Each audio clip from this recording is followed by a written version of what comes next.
우리 함께 사도신경으로 신앙 고백하겠습니다. 전능하사 천지를 만드신 하나님 아버지를 내가 믿사오며 그 외아들 우리 주 예수 그리스도를 믿사오니 이는 성령으로 잉태하사 동정녀 마리아에게 나시고 본디오 빌라도에게 고난을 받으사 십자가에 못 박혀 죽으시고 장사한 지 사흘 만에 죽은 자 가운데서 다시 살아나시며 하늘에 오르사 전능하신 하나님 우편에 앉아 계시다가 저리로서 산 자와 죽은 자를 심판하러 오시리라. 성령을 믿사오며 거룩한 공회와 성도가 서로 교통하는 것과 죄를 사하여 주시는 것과 몸이 다시 사는 것과 영원히 사는 것을 믿사옵나이다. 아멘. 찬송가 288장 예수를 나의 구주 삼고 288장 부르겠습니다.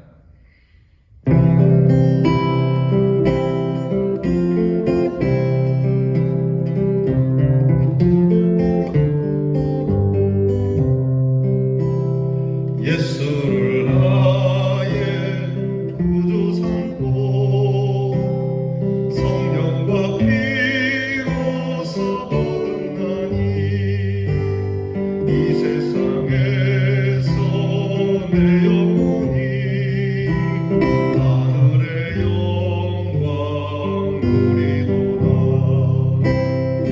이것이 나의 간증이요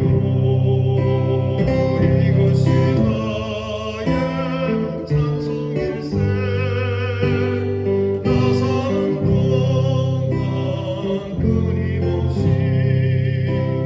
구주를 찬송하리로다. 온전히 주께 맡긴대요. 사랑의 음성을 듣는 중에 천사들 왕래하는 것과 하늘의 영광 누리로다. 이것이 나의 간증이요 이것이 나의 찬송일세. 나 사는 동안 끊임없이 구주를 찬송하리로다. 주 안에 기쁨 누림으로 마음의 풍랑이 잔잔하니 세상과 나는 간 곳 없고 구속한 주만 보이도다. 이것이 나의 간증이요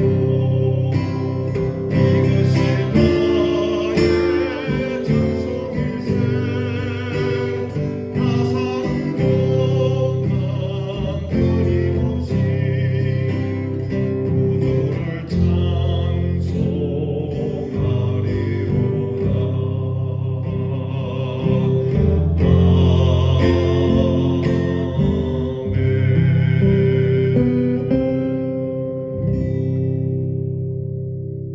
기도하겠습니다.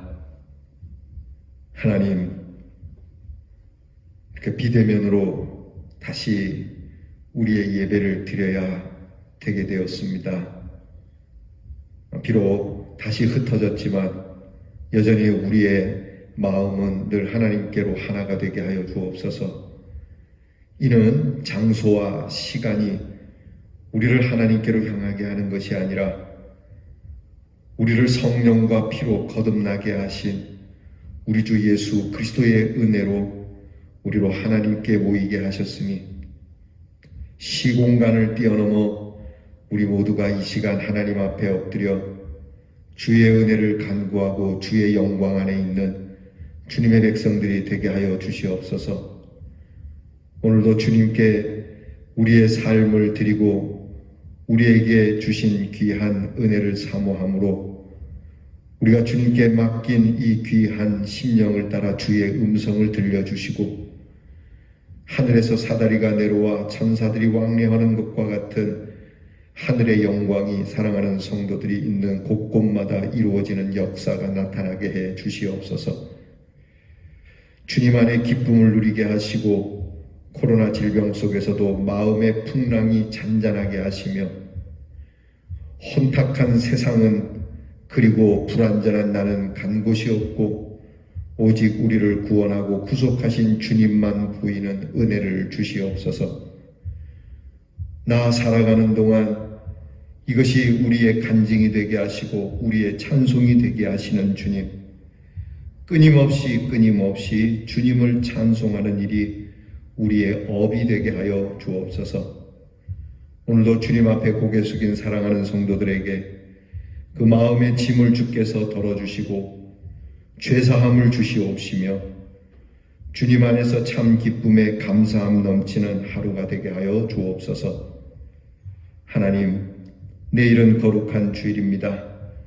성탄절을 은혜 안에 지냈고 또 우리가 내일 거룩한 주일을 맞이하는데 내일도 우리가 함께 모여 예배 드릴 수는 없으나 비록 영상으로 모여지는 예배이지만 하나님께서 그 영상 가운데서도 친히 하나님이 함께 하시는 임재의 능력이 나타나 하나님 앞에 두 손으로 경배하고자 하는 모든 자에게 하나님이 넘치는 성령의 충만한 역사하심을 부어 주시옵소서. 사랑하는 성도들의 가정에 오늘도 성탄의 기쁨과 그리고 하나님의 안식함이 있게 하여 주시옵시고 살아가며 지친 모든 일생과 일과를 주님께서 위로하여 주시며 또한 하나님께서 병들고 연약한 우리의 성도들의 기력을 돋우사 주님 앞에 서게 하여 주옵소서. 우리의 자녀들을 위하여 기도하오니 우리의 자녀가 세상의 물질과 권세를 구주로 삼지 않게 하시고 오직 나를 사랑하사 나를 위해 십자가에 죽으신 우리 주님을 구주로 삼고 살아가는 자녀가 되게 하여 주옵소서. 추운 날씨에 나라의 일로 수고하는 자녀들에게 건강을 주시고 공부하며 대학 입시를 두고 오늘도 고민해야 하는 우리의 자녀들에게 지혜와 명철을 주시옵시고 멀리와 객지에 있는 우리의 자녀들에게 또한 하나님께서 기쁨의 평강의 은혜의 한날이 되게 하옵소서. 늘 주님께 감사드리며 예수님 이름으로 기도하옵나이다. 아멘. 오늘 우리가 함께 묵상할 말씀은 오바댜서입니다. 오늘부터 우리 올 한 해의 마지막 날까지 한 주 동안 오바댜서를 묵상하겠습니다. 구약성경 오바댜서 1장, 오바댜서의 주제가 되는 말씀이라고 할 수 있는 15절을 같이 봉독하겠습니다. 오바댜서 1장 15절 말씀. 제가 가진 성경은 구약성경 1283면에 있습니다. 다 함께 이 말씀을 같이 봉독하겠습니다. 여호와께서 만국을 벌할 날이 가까웠나니 내가 행한 대로 너도 받을 것인즉 네가 행한 것이 내 머리로 돌아갈 것이라. 아멘. 오늘부터 우리 한 주 동안 이 한 해 마지막까지 우리 오바댜서를 묵상하게 될 겁니다. 구약의 예언서 중에 가장 짧은 본문을 가지고 있는 말씀이 오바댜서입니다. 성경에는 이 오바댜라고 하는 인물이 한 11명 정도 나오는데 이 오바댜서를 쓴 오바댜와 같은 동일한 인물은 없는 걸로 이렇게 나오고 있습니다. 오늘 성경에 나타난 이 오바댜도 1장 1절에 오바댜의 묵시다, 오바댜의 계시다 라고 하는 말 외에는 이 오바댜가 누군지에 대해서 전혀 알려지는 것이 없습니다.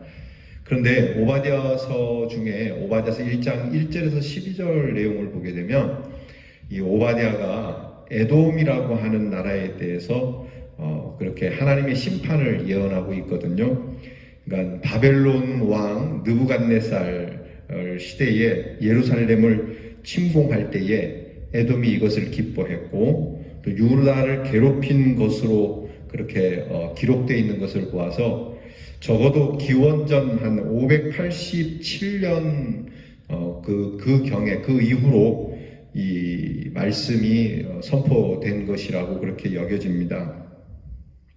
오바댜서는 이 짧은 선포 내용에도 불구하고 하나님의 공의로우신 심판과 그리고 구속해 주시는 구원의 회복의 메시지가 넘치는 말씀입니다. 이제 우리가 오바댜서를 한 주 동안 묵상하면서 우리도 하나님께서 우리에게 구원의 은총을, 또 무엇보다 우리가 요즘 회복에 대한 말씀을 많이 나눴는데, 이 코로나 질병으로 인해서 또는 내 삶의 여러 문제로 인해서 우리가 회파되어진 것들, 피폐되어진 것들, 무너진 것들이 다시 회복될 수 있는 그 하나님의 은혜를 기대하면서 여러분이 한 주 동안 오바댜서를 묵상할 수 있기를 바랍니다. 오바댜 선지자의 이름의 뜻은 하나님을 섬기는 자 또는 여호와의 종이라고 하는 이름의 뜻을 갖고 있습니다. 오바댜서는 이스라엘의 이웃이자 또 형제라고 할 수 있는 에돔 나라에 대한 심판을 예언하고 있고요. 반대로 이스라엘은 구원을 받을 것이라고 선포하고 있습니다. 에돔은 사실 야곱에게로 올라가죠. 이스라엘의 조상인 야곱, 그에게는 형이 있었습니다. 에서라고 하는 쌍둥이 형이 있는데, 이 에서가 에돔이라고 하는 별명을 갖고 있기 때문에 이 에서의 후예들이 바로 이 에돔이 되는 겁니다. 그러니까 같은 형제예요. 같은 형제 나라이고, 또 따지고 보면은 한 나라라고도 이야기할 수 있는데, 어쨌든 같은 한 피가 흐르는 한 민족의 나라를 어려울 때 도와주지는 못할 망정, 어려울 때 오히려 같은 민족 나라의 형제 나라에 쳐들어가서 아주 잔인한 일을 행한 몹쓸 짓을 했던 나라입니다.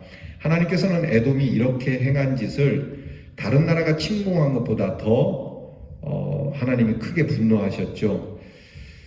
다른 나라도 아니고 같은 형제 국가끼리 이럴 수 있냐? 어떻게 동족 상잔의 비극을 그렇게 불러일으키느냐? 하나님께서 묵과하시지 않는 것이죠. 그래서 오바댜를 통해서 크게 에돔을 향하여 무서운 심판을 예언하십니다. 동시에 네가 그렇게 괴롭힌 동생의 나라 이 이스라엘은 구원을 받게 될 것이라고 말씀하는 것이죠. 그 시대에 에돔은 하나님의 심판과 이스라엘의 구원, 이스라엘을 향한 하나님의 위로와 회복을 선포하고 있는 겁니다. 이 오바댜서에는 크게 두 가지 키워드가 있어요. 하나는 정의, 곧 공의. 선지자들이 늘 외치는 것이죠. 정의와 공의에 대한 것과 또 하나는 교만에 대한 것입니다.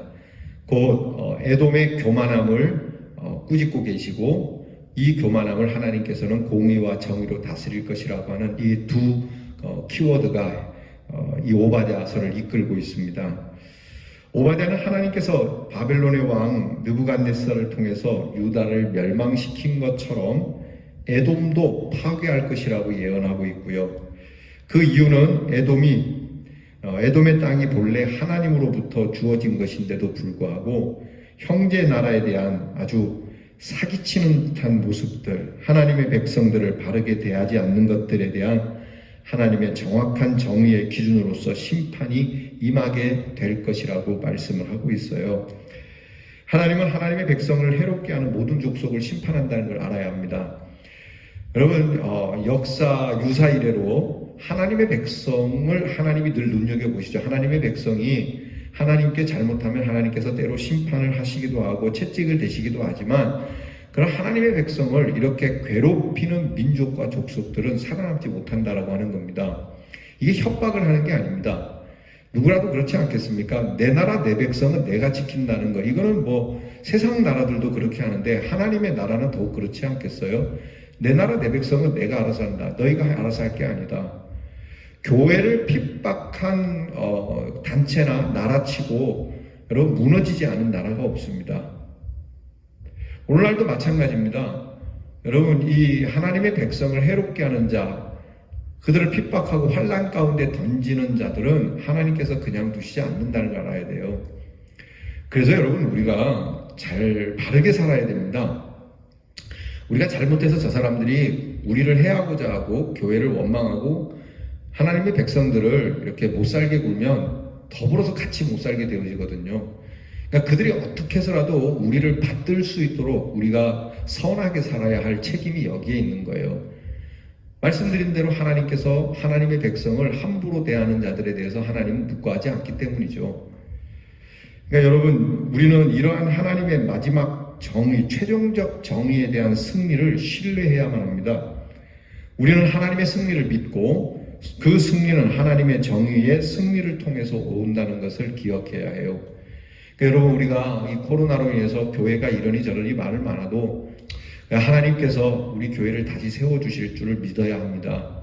그래서 우리가 이 부분에 대해서 교만하게 우리가 하나님이 돌본다 까부는 것이 아니라, 그래, 하나님께서 우리를 붙들고 계시니 우리는 묵묵히 하나님의 정의를 따라서 하나님의 공의를 따라서 움직이면 된다는 것. 그러니까 하나님의 백성들이 어려움을 당하는 일에 대해서 너무 고민하지 말라는 겁니다. 고생스럽게 생각하지 마라. 하나님께서 곧 함께해 주실 것이다 라고 말이죠. 두 번째 키워드, 교만입니다. 에돔은 결코 무너뜨릴 수 없는 천의 요새인 페트라. 제가 이 성지순례 때 한번 가봤는데요. 진짜 요즘이야 뭐 공중으로 비행기 타고 가서 폭격을 하면 되지만, 옛날에는 뭐 고대 시대에 비행기가 없었으니까 그 시대에 보면은 진짜 천혜의 요새입니다. 그 페트라라고 하는 곳, 그 협곡을 지나서 그 들어가야 하는데요. 그 협곡이 짧은 게 아닙니다.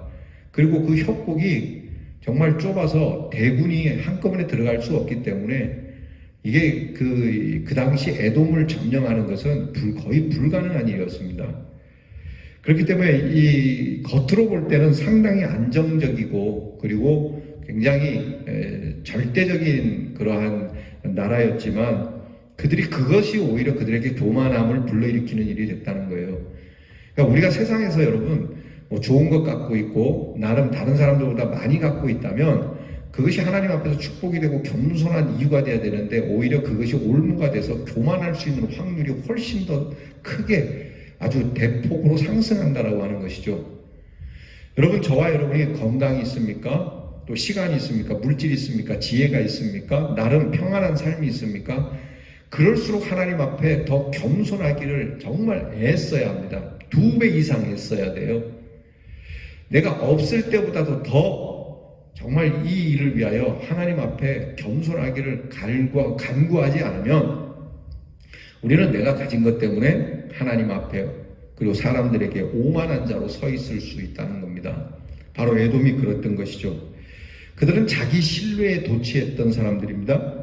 그런데 하나님은 오히려 그들을 지구상에서 아예 흔적도 없이 사라져 버리게 할 정도로 낮추시겠다고 경고하셨고 그 일을 이루셨죠.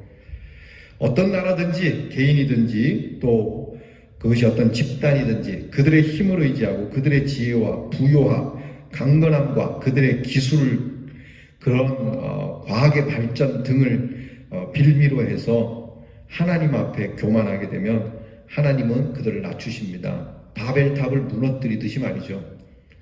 그러니까 여러분, 우리 한국교회가 바벨탑이 되지 않기를 기도해야 됩니다. 내 신앙이 바벨탑처럼 올라가서는 안 돼요. 하나님께서 흩어버리고 완전히 낮춰버리십니다.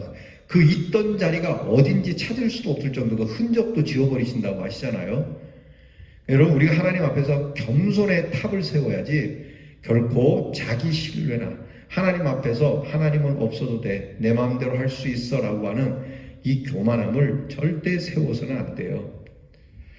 여러분, 우리가 이게 왜 그러냐면 이게 무슨 어떤 룰처럼 이야기를 하는데, 여러분, 사실 하나님께서 굳이 손을 대지 않아도 자기를 신뢰하고 자기에게 집착하는 사람에 대해서, 자기를 높이고 다른 사람을 짓누르는 사람에 대해서는 하나님이 손을 대지 않아도 인간의 역사가 알아서 심판을 해버리죠.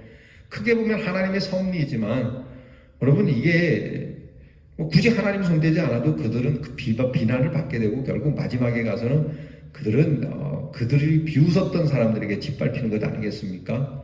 사람들에게 이러면 하나님께 더더욱 그런 것 아니겠어요? 그러니까 하나님을 원망할 게 아니라 사람들 사이에서도 교만한 자가 그렇게 무너지는데 하나님 앞에서야 더더욱 그렇지 않겠느냐라고 우리는 마음가짐을 그리 가져야 합니다. 자, 우리가 이 오바자세를 통해서 낮춰야 합니다. 많이 낮춰야 되고, 또 특별히 주변을 둘러보아서 형제애를 나눌 수 있어야만 합니다. 오바자서는 한 장으로 되어 있는데 1절부터 14절까지는 에돔의 멸망의 이유와 그리고 그 멸망의 내용들이 열거되어 있고요. 그리고 1장 15절에서 21절까지는 교만한 자를 물리치시고 하나님의 백성을 회복하는 내용이 있습니다. 자, 지금도 하나님께서는 교만한 자를 에돔처럼 무너뜨린다는 것을 기억하시고요. 이 짧은 말씀 속에서 교만이 얼마나 어리석은 것인가를 깨닫고 우리를 교만케 하는 원인들을 우리가 이 묵상 가운데서 빼내야 할 것입니다. 마귀의 미혹, 세상의 자랑거리, 인간의 과대한 뜻과 권력들, 그리고 자기 과시와 스스로 의롭다 하는 것을 내버리고 그저 하나님 앞에 겸손하게 은혜를 구하는 기회가 되기를 바랍니다. 기도하겠습니다. 하나님, 2020년도 이 한 해의 마지막 묵상을 오바댜서로 저희가 택하였습니다. 이는 우리가 택한 것이 아니라 하나님이 주시는 말씀으로 받기를 원합니다. 이 한 해를 정리하면서 오바댜서를 잘 묵상하고 내 삶에 하나님의 정의와 공의가 실현되며 이 한 해 동안 우리의 교만했던 것이 뿌리채 뽑혀나가고 교만의 나무를 새로이 심을 수 있는 귀한 기회가 되게 해 주시옵소서. 예수님 이름으로 기도하옵나이다. 아멘. 하늘에 계신 우리 아버지여, 이름이 거룩히 여김을 받으시오며 나라의 마옵시며 뜻이 하늘에서 이루어진 것 같이 땅에서도 이루어지이다. 오늘날 우리에게 일용할 양식을 주옵시고 우리가 우리에게 죄 지은 자를 사하여 준 것 같이 우리 죄를 사하여 주옵시고 우리를 시험에 들게 하지 마옵시고 다만 악에서 구하옵소서. 대개 나라와 권세와 영광이 아버지께 영원히 있사오나이다. 아멘.